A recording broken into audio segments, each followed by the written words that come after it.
Good morning டே students. Today நாம் பார்க்கக்கூடிய lesson வந்து பார்த்திங்கன்னா ஜாகிரபி ப்ளஸ் யூனிட் 2 பார்க்குறோம். Climate and natural vegetation of India. இந்தியாவுடைய காலநிலை மற்றும் இயற்கை தாவரங்கள் அப்படின்னு சொல்லி நம்ம பார்க்குறோம். லேர்னிங் அப்ஜெக்டிவ் ஃபஸ்ட்டு பார்க்குறோம். To describe the factors controlling the climate of India. இந்தியாவுடைய காலநிலையை வந்து கட்டுப்படுத்தக்கூடிய காரணிகளை நம்ம பார்க்குறது. To understand the characteristics of in different seasons in India. இந்தியாவில் வந்து வெவ்வேறு வகையான காலநிலைகளை வந்து அதனுடைய பண்புகளை புரிந்து கொள்ளுதல். To know about the rainfall distribution. இந்தியாவில் வந்து மழை பரவல் பற்றி வந்து அறிதல். To study the different types of natural vegetation and wildlife in India. இந்தியாவில் வந்து பார்த்திங்கன்னா வெவ்வேறு வகையான இயற்கை தாவரங்கள் மற்றும் வனவிலங்குகளுடைய பற்றி வந்து நம்ம படித்தல். ஸோ இந்த டாப்பிக்கில் வந்து பார்த்திங்கன்னா திஸ் டைப் ஆஃப் கண்டென்ட்டு தான் நம்ம என்ன பார்க்க போகிறோம்னா திஸ் லெசனில் பார்க்க போகிறோம். Okay, next let's shall move. Introduction. We drink more water during summer and to not drink the same amount of water during winter. நாம் வந்து பார்த்திங்கன்னா கோடை காலத்தில் நம்ம வந்து குடிக்கிற அளவு தண்ணீர் வந்து பார்த்திங்கன்னா குளிர்காலத்தில் தண்ணீர் நம்ம அதே அளவு தண்ணீர் குடிக்கிறோமா என்றால் குடிக்கிறதில்ல. ஏன்னா குளிர்காலத்தில் நமக்கு வந்து அதிகமாக சொட்டிங் வந்து ஏற்படாது, அதிகமாக தாகம் ஏற்படாது. Why do we wear cotton or lighter cloths during summer season and heavy woolen cloths during cold weather season in North India? இது அது மட்டும் இல்லாமல் பார்த்திங்கன்னா குளிர்காலத்தில் வந்து பார்த்திங்கன்னா நம்ம வந்து ரொம்ப வந்து ஹூலன் கிளாத்லாம் வந்து நம்ம வந்து வியர் பண்ணுவோம். அது மேக்ஸிமம் பார்த்திங்கன்னா வட இந்தியாவெலாம் நிறையா கம்பளி ஆடைகள் தான் அணிவாங்க, ஏன்னா குளிர் கடுமையான குளிர். ஆனால் அதே நம்ம வந்து வெயில் காலத்தில், அதாவது கோடை காலத்தில் வந்து பார்த்தோன்னா நம்ம மிக மெல்லிய ஆடைகளை தான் நம்ம என்ன பண்ணுவோம், அதுவும் பருத்தி ஆடைகள் தான் அணிவோம். Why do not we wear woolen cloths in South India? ஏன் நம்ம வந்து தென்னிந்தியாவில், அதாவது நம்ம தமிழ்நாடு, கேரளா, கர்நாடகாவெல்லாம் வந்து இந்த ஹூலன் கிளாத் வந்து அணியிறதில்ல அப்படின்னு சொல்லி கேட்குறாங்க. This is because of the prevalence of varying weather condition between North and South India. இதில் வந்து பார்த்திங்கன்னா ஏன்னா இதில் வந்து மிகப்பெரிய ஒரு வேறுபாடுகள் காணப்படுகிறது. வட இந்தியாவினுடைய காலநிலைக்கும் தென்னிந்தியாவினுடைய காலநிலைக்கும் மிகப்பெரிய வேறுபாடுகள் இருக்குது. அதனால தான் நாம் வந்து என்ன பண்ணுறதில்ல, தென்னிந்தியாவில் பொறுத்த வரைக்கும் நமக்கு வந்து எப்பயுமே வந்து ஒரு மிதமான ஒரு மாட்ரேட்ஸ் வந்து டெம்பரேச்சர் அப்படிங்கிறது இருந்துகிட்டு இருக்கும். அதனால் நம்ம வந்து ஹூலன் கிளாத் வந்து அணிகிறதில்ல. டூ யூ நோ பார்க்குறோம். Equal climate is also called as a British climate which is neither too hot nor too cold. அதாவது சமமான காலநிலை அப்படிங்கிறத என்ன சொல்லுவாங்கன்னா பிரிட்டிஷ் காலநிலைன்னு சொல்லுவாங்க. ஏன்னா இப்போது வெப்பம் மற்றும் குளிர் இரண்டுமே வந்து பார்த்தோமா சமமாக இருக்கும். அதுதான் வந்து பிரிட்டிஷ் கிளைமேட் அப்படின்னு சொல்லி அழைக்கிறாங்க. இது 1 மார்க்கில் கேட்பாங்க. ஓகே, நெக்ஸ்ட்டு நான் பார்க்குறது வந்து பார்த்தோன்னா த ஃபேக்டர்ஸ் அஃபெக்டிங் கிளைமேட்னு சொல்லி பார்க்குறோம். The factors affecting climate.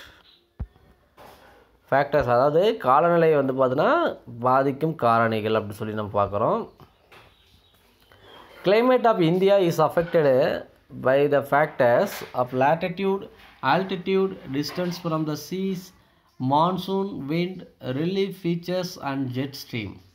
இந்தியாவில் காலநிலை வந்து பார்த்தீங்கன்னா பாதிக்கக்கூடிய காரணிகள் அப்படின்னு எடுத்துக்கிட்டிங்கன்னா இந்தியாவில் வந்து பொறுத்த வரைக்கும் காலநிலைக்கு வந்து மெயினாக தீர்மானிக்கக்கூடிய ஒரு பாதிப்படை அதை அஃபெக்டட் பண்ணக்கூடியது வந்து லேட்டிடியூட் உயரம் இருக்குது. அதாவது பார்த்திங்கன்னா லேட்டிடியூட் அப்படின்னு சொல்லக்கூடியது வந்து பார்த்தோன்னா இருக்குது. அதேமாரி வந்து பார்த்தோன்னா தீர்க்கரேகைன்னு சொல்லக்கூடிய, அதேமாரி அச்சரேகை, கடலில் இருந்த தூரம், பருவக்காற்று மற்றும் வந்து ஜெட் ஸ்ட்ரீம் அப்படின்னு சொல்லக்கூடிய இந்த காற்றுகள் இதெல்லாம் தான் தீர்மானிக்குதுன்னு சொல்கிறாங்க. ஃபஸ்ட்டு லேட்டிடியூட் பற்றி பார்க்குறோம். லேட்டிடியூட் அப்படிங்கிறது அச்சரேகைன்னு சொல்லுவோம். லேட்டிடியூட்லேயே India lies between 8 degree 4 minutes north and 37 degree 6 minutes north latitude. இந்தியாவில் வந்து லேட்டிடியூடு வந்து எப்படி அமைஞ்சிருக்குது அப்படிங்கிற இந்தியாவில் பொறுத்த வரைக்கும் பார்த்திங்கன்னா 8 degree 4 minutes வந்து வடக்கும், 37 degree 6 minutes வடக்கு வந்து பார்த்தோன்னா லேட்டிடியூடு வந்து அமைஞ்சிருக்குன்னு சொல்கிறாங்க. இதில் வந்து பார்த்திங்கன்னா டிராபிக் ஆஃப் கேன்சர் அப்படிங்கக்கூடிய கடகரேகை வந்து பார்த்திங்கன்னா இந்தியா வந்து இந்தியாவுடைய பகுதி இரண்டாக 2 ஈக்குவல்ஸாக வந்து என்ன பண்ணுதுன்னா டிவைடட் பண்ணுது.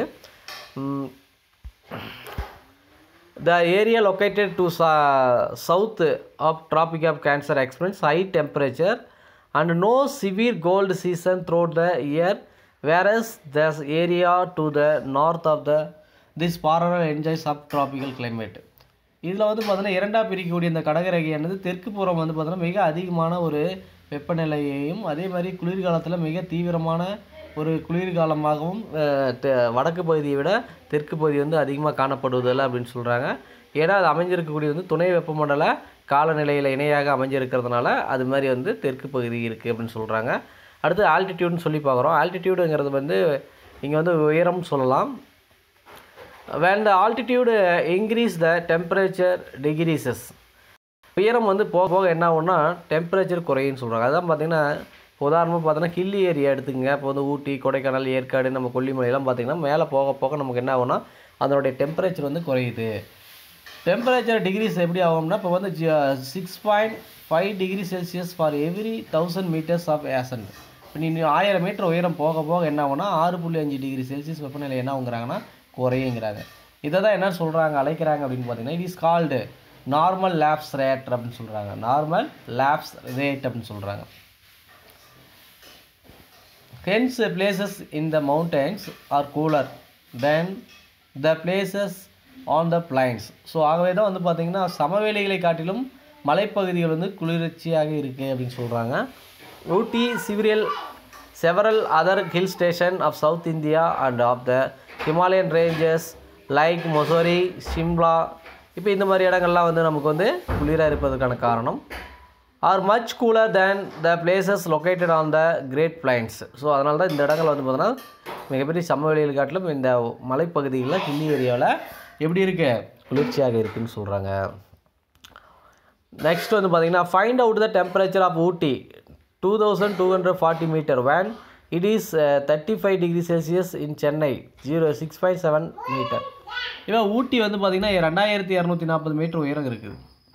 சென்னை வந்து பார்த்திங்கன்னா 6.7 மீட்டர் உயரம் தான் இருக்குது. சென்னை அமைந்திருக்கக்கூடிய அந்த இடம் சமவெளியிலிருந்து இப்போ சென்னை வந்து 6.7 மீட்டர் உயரத்தில் இருக்கிற சென்னை வந்து 35 டிகிரி செல்சியஸ் வெப்பநிலைனா 2240 மீட்டர் உயரத்தில் இருக்கக்கூடிய ஊட்டி வந்து பார்த்தோன்னா எவ்வளோ டிகிரி செல்சியஸ் வெப்பநிலை இருக்கும் அப்படின்னு சொல்லி நமக்கு ஒரு கால்குலேட் பண்ண கொடுத்துருக்காங்க. கால்குலேட் பண்ணி பாருங்கள். நெக்ஸ்ட் நான் பார்க்குறது வந்து டிஸ்டன்ஸ் ஃப்ரம் த சீன்னு சொல்லி பார்க்குறோம். A large area of the India, especially the peninsular region, is not very far from the sea and this entire area has a clear maritime influence. இப்போ கடலிலிருந்து தூரம் அப்படிங்கிறது மிகப்பெரிய ஒரு முக்கியமானது காலநிலை தீர்மானிக்கிறதுன்னு சொல்கிறாங்க. குறிப்பாக இந்தியா வந்து பார்த்தோன்னா மெயினாக வந்து தீபகற்ப ஒரு பகுதியாக இருக்குது.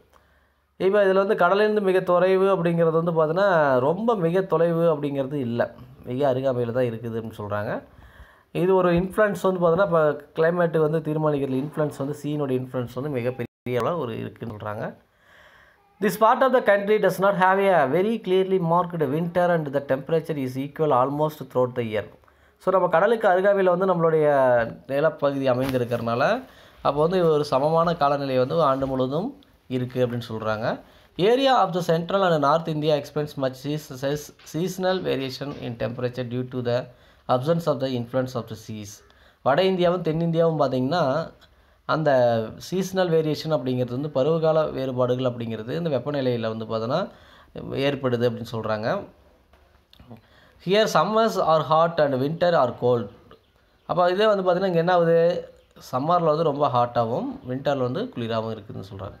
த annual temperature of Kochi does not exceed 30 degree Celsius as its location is on the coast while it is as high as the 40 degree Celsius at Delhi. இதே கொச்சின் வந்து பார்த்தோன்னா கடலோரத்தில் இருக்கிறனால 30 டிகிரி செல்சியஸில் இருக்குது. இதே வந்து டெல்லி வந்து பார்த்தோன்னா கடலேருந்து மிக தொலைவில் இருக்கிறனால 40 டிகிரி செல்சியஸ் வெப்பநிலை இருக்குதுன்னு சொல்கிறாங்க. Since it is located in the interior part. So ஏன்னா டெல்லி வந்து ஒரு இன்டீரியர் உள்பகுதியில் அமைஞ்சிருக்கிறனால வெப்பநிலை அதிகமாக இருக்குது. Air near the coast has more moisture and greater potential to produce precipitation. காற்றில் வந்து பார்த்தோன்னா அதிக அளவில் வந்து கடற்கரை பகுதிகளில் வந்து ஈரப்பதம் வந்து கடற்கரையை ஒட்டி இருக்கக்கூடிய பகுதியில் ஈரப்பதம் கிடைக்குது. அதனால் அதிக அளவில் வந்து பார்த்தோன்னா அங்கே வந்து மழைப்பொழிவு வந்து இருக்குதுன்னு சொல்கிறாங்க. Due to this fact, the amount of rainfall at Kolkata, located near the coast, is 119 centimeter, and it decreases to just 24 centimeter at Bikaner, which is located in the interior part. இதனால தான் வந்து பார்த்தோன்னா இப்போ கொல்கத்தா சுற்றி இருக்கக்கூடிய கடற்கரைகள் 119 centimetre மழை பொழிவும், மற்ற இருக்கக்கூடிய பைக்கினார் பகுதியில் வந்து பார்த்திங்கன்னா உள்பகுதி உள்ளே அமைஞ்சிருக்கிறனால அங்கே 24 சென்டிமீட்டர் வெறும் ஜஸ்ட் 24 சென்டிமீட்டர் மழையும் பொழிவும் இருக்குது அப்படின்னு சொல்லி நமக்கு ஒரு இண்டிகேட் பண்ணப்படுகிறது. Okay student, thank you.